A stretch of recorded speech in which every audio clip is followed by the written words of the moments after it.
When I was 14, my dad went to my mom and asked if he could molest me. Asked if it would be okay. And my daddy was the perfect daddy in the world. I found out that it wasn't the case.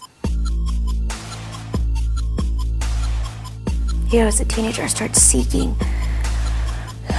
acceptance from boys and from men, and learned how to walk the walk and talk the talk, and whatever I had to do to be accepted, whether it was to have sex or to, whatever I needed to do. Because I didn't think I was worthy of anybody. I was trying to find my... But I kept being told I was worthy, that God loved me no matter what.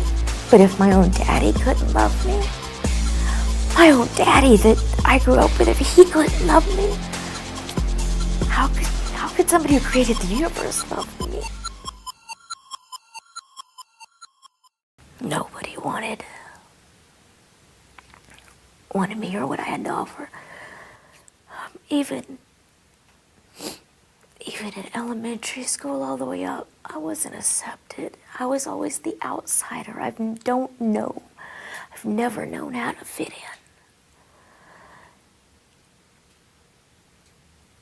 in. And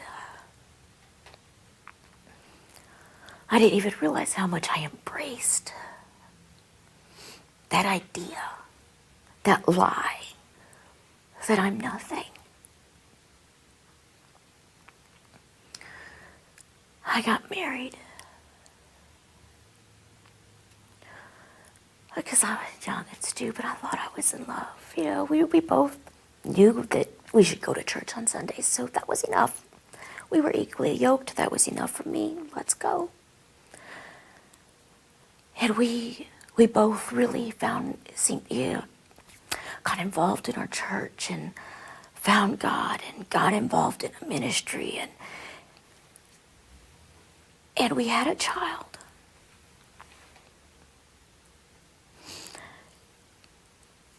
And everything. We were, again, the perfect family unit. And come to find out that was all a lie too. I found out from his superiors that he was asking, that he was telling them that he was going to come home and beat me. They would keep him after work and give him extended shifts and send him out so that way to protect me. So again, I found out it was all a lie. Again, I was unworthy. I was unloved. I was back to being alone. And now I had a baby girl. And I didn't want her. They both did the same thing. I knew what it was like to have a daddy. I knew what it was like to not have a daddy. I tried. The one thing I wouldn't stand was physical abuse. So when it did start to become physical, I did leave. I stepped out. I trusted God enough to leave. But I sank back into the thinking and the lie that I was unlovable. I was not worth anything. I figured I had the peak of my life. It was done. It was over. It wasn't getting any better. I was so afraid that she would not have what she would need, so I got married again for the wrong reasons. I got into a very, very controlling marriage. What little identity I did have was taken from me. I wasn't allowed to be happy. I wasn't allowed to be sad. I became nothing. All the stress, all the depression was so painful. I didn't want to live. What was the point? wasn't living. I wasn't worth anything.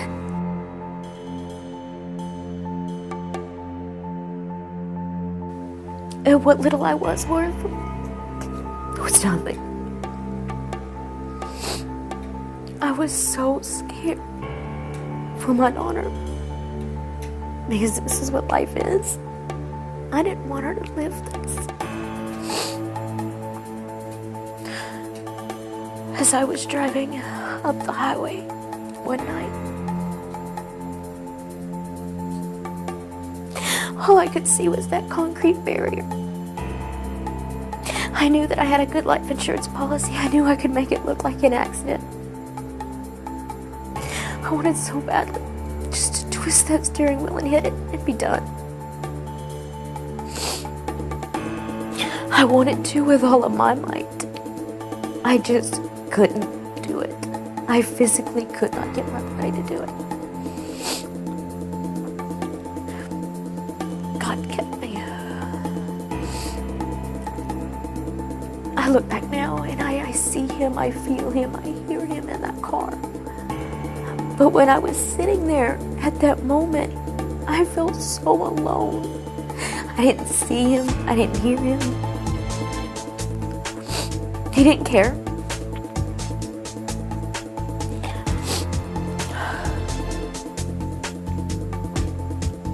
I fell for the lie. I fell for the lie. And that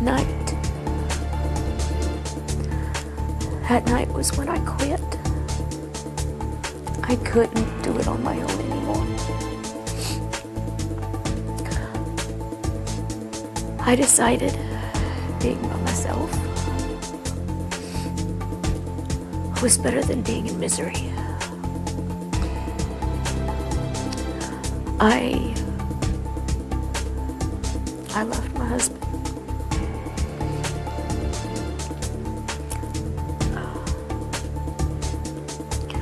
And I moved out to a friend's. I thought she was a friend. I thought she supported me. We'd been friends for so long. I couldn't find out it was just another controlling relationship. There was a cycle. Everybody I knew, everybody I was involved with was all... I was a people pleaser. It was whatever I could do for them. So when I started doing things my way, it came to blows, and I left, and I was finally truly on my own. I started actually reading the Bible and taking it personally. I got involved in a good church that showed me love. They welcomed me with open arms. They made me feel worthy. And it was there that I started to realize that it wasn't them that made me worthy, or that made me feel worthy. It was Jesus in them. And as I read his word, and as I chose, because it was a personal choice to believe. So when all the lies came in and all the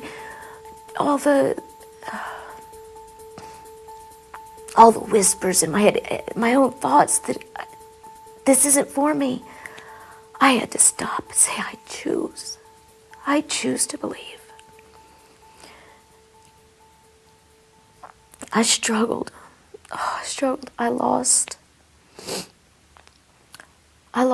all my friends. I lost all my family. There was nobody but me and God and my daughter. And that was the scariest part, was that I had to take care of her and protect her. And I had to keep this from happening for her. And God showed me I ain't got to do that either. He's got it. He loves her. She's his child too.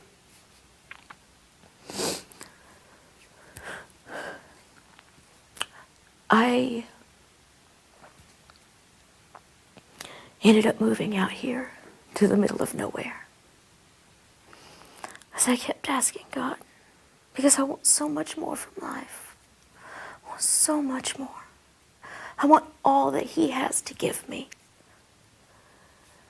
And I thought my answer was in a big city. Lo and behold, I got an email from a guy in the middle of nowhere. Population 200. Says, we've got a job for you. So I came out here. And God has shown me how much He loves me. My every need has been taken care of.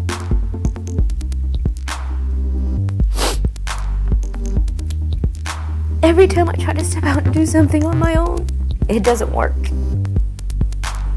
But when I stop and I listen and I pray, it all works out. I don't have to I don't have to try. I don't have to do it. It's not on me anymore. He took it all for me.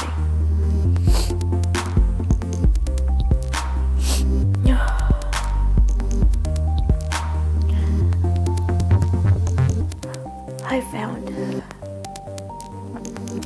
that I was loved. And then here, GFW pastors taught me all about grace. And it is grace. There's been so many lessons in grace. All the mistakes I've made, everything I've done, it's okay. It all works together for the good. It works together for the good. There is grace. The mistakes are covered. I'm not a failure. And that is so awesome. All the pressure, all the stress, all the perfectionism, I don't have to carry it. I'm free. My name is Phoebe Desgrange, and I am flawless.